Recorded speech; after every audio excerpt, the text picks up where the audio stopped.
I was absolutely shocked and surprised by how quickly the leadership of the ANC went belly up and agreed with those captains of white monopoly capitalist big industry that the economy should not change, that there should not be a transfer of the land and of the big means of production into the hands of the people. So then already the ANC had been infiltrated. Okay. But the worst thing that happened to the ANC was during the negotiating process, during Kudesa. Yes. When obviously people like Cyril Ramaphosa, Pravin Gordhan, and others had already been made agents of white monopoly capitalism. But they were still appearing there as those who were working for the people, so to speak. They were still there as so-called members of the African National Congress.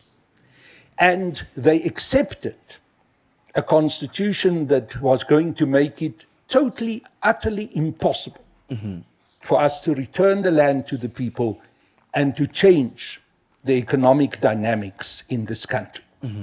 Then, of course, you also had sellouts such as Tito Mboweni, who was an economic advisor coming from a very high-profile university in the United Kingdom and being taught everything about new liberal economic policies, da-da-da-da. And he then worked himself into the office of President Mandela to become his chief economic advisor. In 1991, Madiba went to the first World Economic Forum that he attended in Davos, January 1991. And what happened?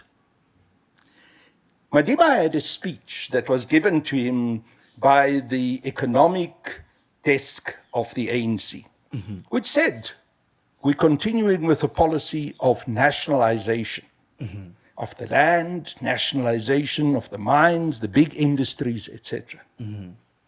Tito took that speech, sitting in his hotel room in Davos, and scratched those paragraphs out, rewrote the speech all on his own for Madiba.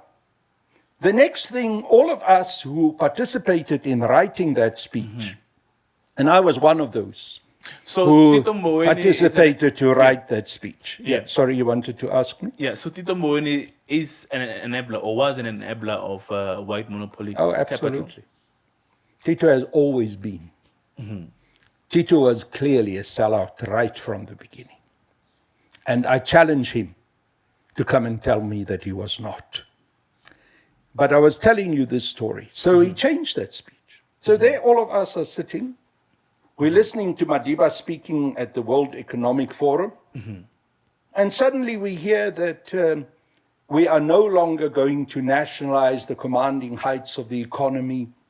The land will be protected through property rights, etc. And we said, what the hell is going on?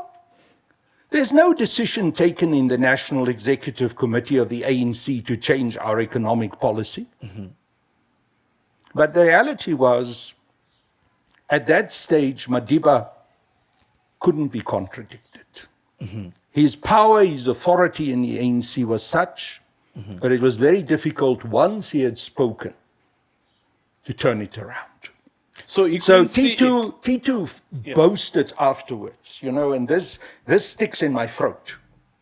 Many years later, he was at a conference at the Hyatt in Rosebank, together with all his chums in Goldman Sachs and Old Mutual, Trevor Manuel, Maria Ramos, that whole clique. And he was boasting, he said, I trashed the ANC's nationalization program in a garbage bin in a hotel in Davos. And he laughed.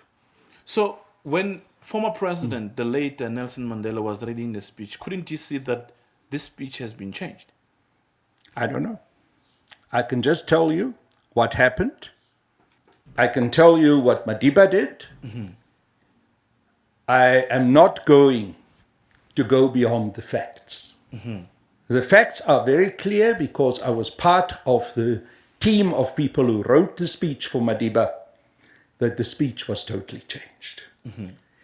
But it set in motion a process of the introduction of new liberal economic policies in the ANC, which was pushed even harder by President Thabo Mbeki after he came into the presidency following Madiba's retirement. And that new liberal economic policy program has been sustained throughout in the ANC, and under Cyril Ramaphosa now, it is Even on worse. steroids. It's Yeah. worse. Now we are being totally sold out. The only time that there was a bit of a holding back, a bit of reversing from this new liberal economic policy program was during the time of President Jacob Zuma. Okay. But President Zuma also never really managed to totally change that policy program. He just managed to put the brakes onto it. But I understand that he was under a lot of pressure and that there was a lot of reaction by the white monopoly capitalists against him when he came into power because he was never part of their plan. They never wanted him to become president. Karel Niehaus is spitting some information that were hidden.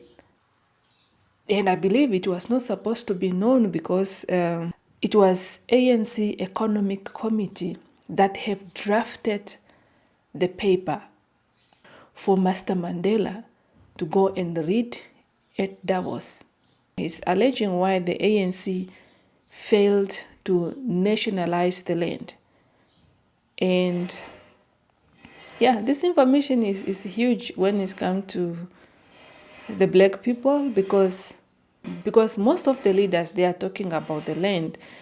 Black people, they want the land. White Afrikaners, they want the land. But if these things were sabotaged at the beginning of independence, then the deal was done. And for them now, what they need to do is just to reverse.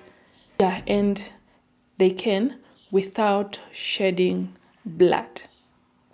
And this is the white men coming out to tell us how the ANC has failed to nationalize the land.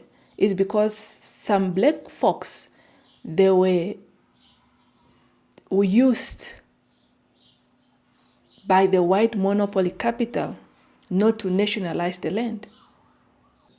The ANC has been on power since 1994 and up to now, but they failed to give back the land to the people who are in need of it.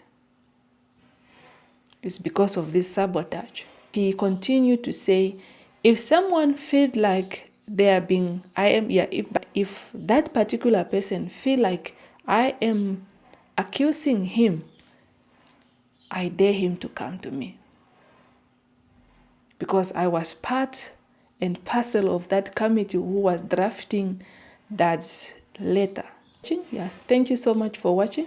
Leave your comment down below so that we can continue with this conversation of what Master Karel Niehaus alleging about. Is it true or not? Don't forget to like the video so that it can be shared to everyone who love this topic of politics. And see you on my next one. Bye-bye and bye.